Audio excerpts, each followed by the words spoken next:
Oferecimento Sesc. Segundas-feiras, tradicionalmente recebemos aqui o Dr. Pedro Henrique Dias. Bom dia, doutor. Bem-vindo novamente. Bom dia, Léo. Bom dia, Márcio. Bom dia, ouvintes. Bom dia, doutor Pedro. Que legal. Hoje a pauta é reposição hormonal, né? E é um assunto que também interessa muitas mulheres. E hoje a gente vai tirar dúvidas, esclarecer quando é hora de iniciar esse tipo de terapia, como é que funciona. A nossa pauta de hoje é reposição hormonal. A mulherada já tá ansiosa aqui querendo saber mais sobre esse tema. Vamos lá, né, Cabelo? Como é que a gente começa, então? Né, doutor? Eu queria que tu falasse um pouquinho o que é essa terapia, né, doutor? Muito importante, porque as mulheres, muitas têm dúvidas, acho que ainda existe um pouquinho de preconceito, né, doutor? Então, o que é, pra que ela serve e a evolução dela nos dias de hoje, né? De uma maneira assim, simples e prática, né? Reposição hormonal consta em repor, devolver ao organismo feminino aqueles hormônios que a partir da menopausa deixaram de ser produzidos pelos ovários, né? Se a gente for pensar na vida fértil da mulher, os ovários estão a mil produzindo hormônios, né? Estradiol, que é o principal hormônio da mulher, progesterona e testosterona. E a mulher, a partir dos 40 anos, entrando no período da perimenopausa e menopausa, consequentemente os ovários passam a produzir menos hormônios. E essa produção menor de hormônios começa a dar os sintomas que tanto a gente tem falado por aqui, os calorões, dormir mal, oscilações do humor, né? Então, basicamente, quando a gente faz a reposição hormonal, a gente está devolvendo ao organismo da mulher o seu equilíbrio natural, que é repor aqueles hormônios que o ovário não produz mais. Então, basicamente, a reposição hormonal é isso, é repor os hormônios que os ovários não produzem mais. Eu acho interessante, né, quando a gente fala sobre isso, Léo, doutor, também explicar para as mulheres, né, como que foi essa evolução, porque lá atrás a reposição hormonal era feita de uma maneira, não digo artesanal, mas era diferente de hoje, né? Sim. Hoje tem todos os processos mais claros, mais bons para a saúde da mulher, num total, né? Com certeza. Até 2002, mais ou menos, se usava para essa reposição, esse tratamento hormonal, hormônios sintéticos. Para vocês terem uma ideia, o estradiol era os estrogênios equinos conjugados. Né? Basicamente, era hormônios da urina da égua prenha, né? Para vocês terem uma ideia. E outros hormônios, eram hormônios sintéticos.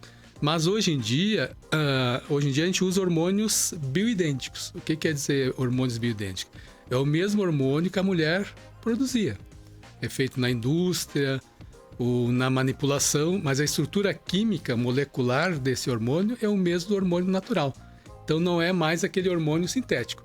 Então com isso melhorou-se bastante assim a eficácia desses hormônios e a segurança, né?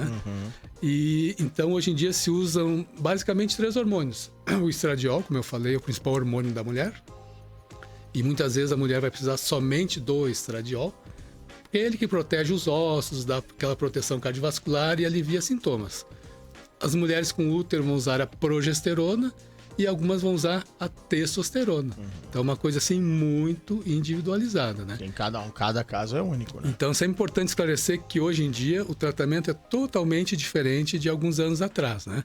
Quando se usava aqueles hormônios sintéticos que eu comentei, aumentava um pouquinho o risco de câncer de mama, aumentava um pouquinho o risco de trombose e outras complicações.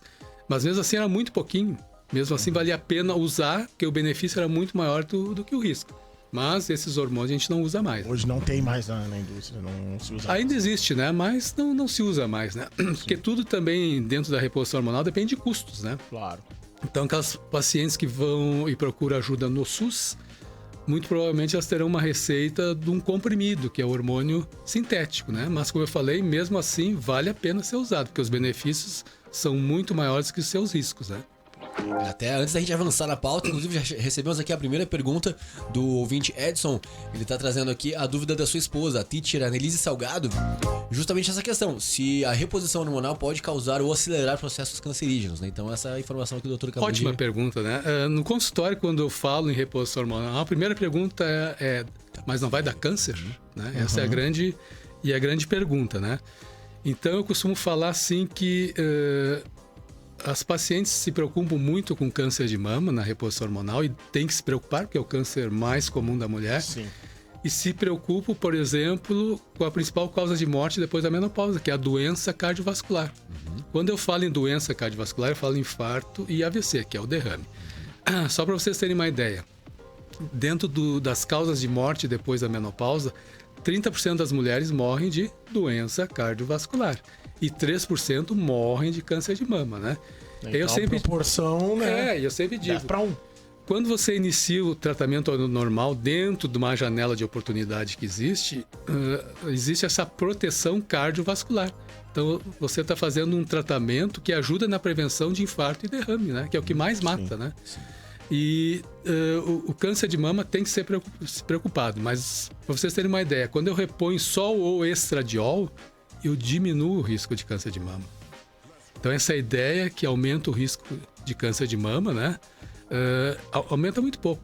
Uma comparação bem importante que eu também costumo dar, quando eu reponho os 3 hormônios, estradiol, progesterona e a testosterona, eu aumento no risco de câncer de mama 8 casos em 1.000 mulheres por ano.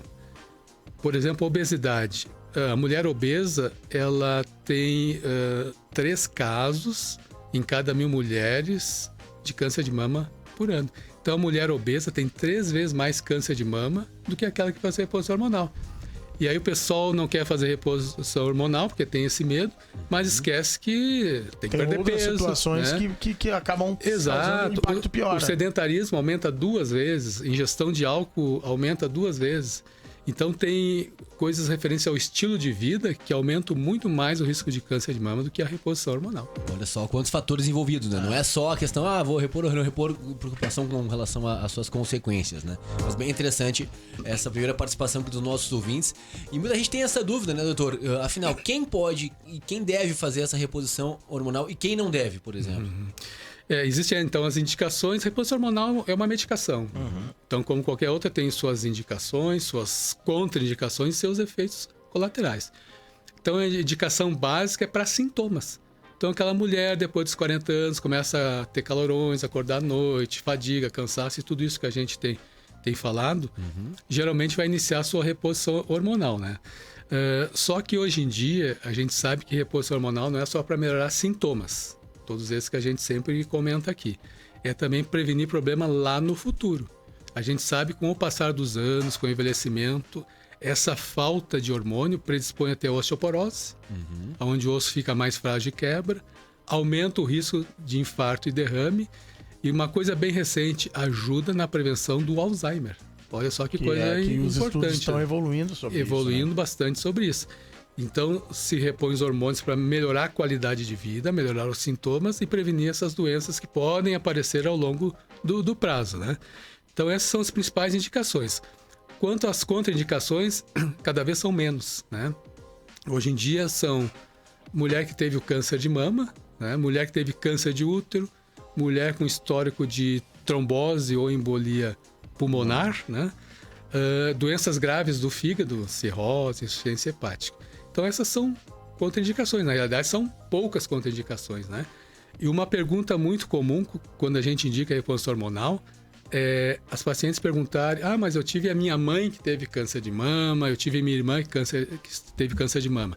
Então, histórico familiar não contraindica a reposição hormonal. Podem fazer com toda a tranquilidade, né? Não é uma condição genética. É importante também esse detalhe. E também quando a gente fala em reposição hormonal, tem aqueles medos, aqueles tabus. Vou engordar, né? A gente ouve muito, mas vou fazer reposição hormonal, vou engordar. Não, o que engorda é a falta do hormônio.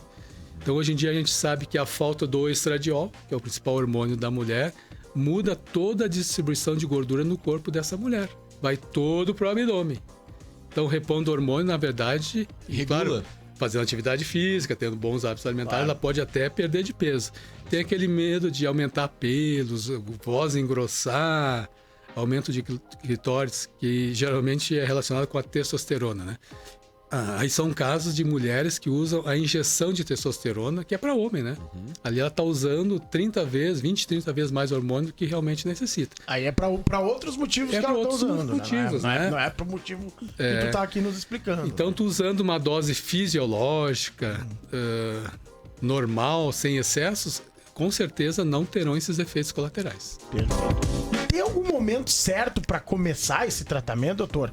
E também, começou, tem um momento para parar? Tem isso aí? Boa pergunta, Cabelinho. A gente sempre diz que tem época para iniciar, mas não tem tempo para terminar.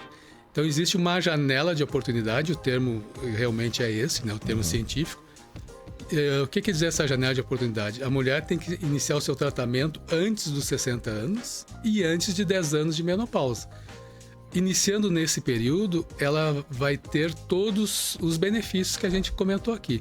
Não que não possa iniciar depois, mas aí tem que ser caso assim muito bem individualizado, que aí pode ter mais riscos do que benefícios, né? Então, iniciar dentro dessa janela de oportunidade. E quando terminar? Tempos atrás a gente falava, vai fazer 5 anos, 10 anos, hoje já não tem tempo. Enquanto ela estiver se beneficiando, melhorando sua qualidade de vida, pode usar por tempo assim indeterminado. Né? Interessante, é um tratamento que dá para manter a continuidade. Sempre com acompanhamento médico, né? Sempre, isso é muito importante, né? Porque os hormônios é uma coisa muito individualizada.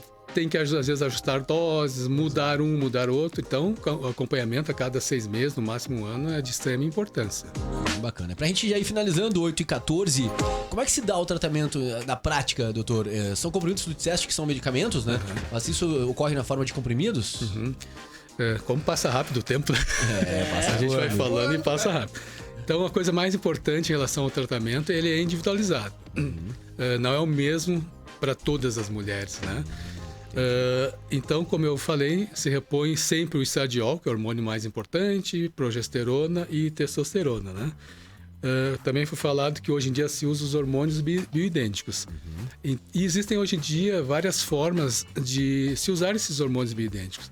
Existe o gel, que passa na pele, o spray, que passa na pele, o adesivo, que cola na pele, os implantes hormonais, que são implantes absorvíveis. Se coloca na gordurinha, geralmente embaixo da pele da nádica. Subcutâneo, que chama, né? Subcutâneo. Isso, né? E ali ele vai durar mais ou menos 6 vezes, né? Que é Ele vai liberando aos pouquinhos. aos pouquinhos, né? Que cada vez se usa mais, né? E também existem os óvulos e cremes vaginais. Então, para cada mulher, é individualizado, vai se escolher assim qual hormônio vai ser utilizado, a dose de cada hormônio e a via de administração. Levando sempre também a preferência da mulher e a questão do custo, né? Sim. Tu vê, né? Eu não imaginava que tinha todas essas formas Várias formas. de se fazer essa reposição, né? A gente sempre, quando pensa em reposição hormonal, comprimido. já pensa em comprimido ou injeção, né? E não, né? Tem diversas formas, é interessante mesmo. Vivendo e aprendendo, né? A ouvinte Simone tá perguntando aqui, ó, se precisa de receita médica ou se qualquer mulher pode comprar na farmácia. Obviamente que tem que ter o acompanhamento médico e aí, consequentemente... Tem que ser a receita médica, mas não é aquela receita médica controlada, né? Porque por ser muito individualizada, ali vai ser colocado na receita a dose, a via de administração e todas as orientações, né? Procure um médico, né? Sim. Temos um aqui na nossa frente que pode te dar todo o suporte, até pela questão individualizada que a gente tanto fala aqui, né? Porque é uma coisa assim muito específica, né? Tem que ter aquele equilíbrio hormonal, né? Então não é só receitar o hormônio, né? A gente sempre diz, né? A terapia hormonal para a mulher certa, porque não é para todas, na dose certa e prescrito pela mão certa, só vai trazer benefícios, né? Olha só. São bons parâmetros, né? Isso aí. Bacana demais. 8h17, assim a gente vai encerrando mais um bate-papo aqui. Bacana demais, né? Sempre muito esclarecedor, né? Nossas conversas de segunda-feira com o Dr. Pedro Henrique Dias. Muito obrigado, doutor. Até a próxima. Obrigado, semana que vem te aguardamos novamente aqui com temas sempre muito importantes e pertinentes para nossa audiência. A gente vai para um rápido intervalo. Na sequência, o segundo bloco de entrevistas aqui no GJR, na Clube 885, muito mais que rádio. Grande Jornal Regional. Clube 885.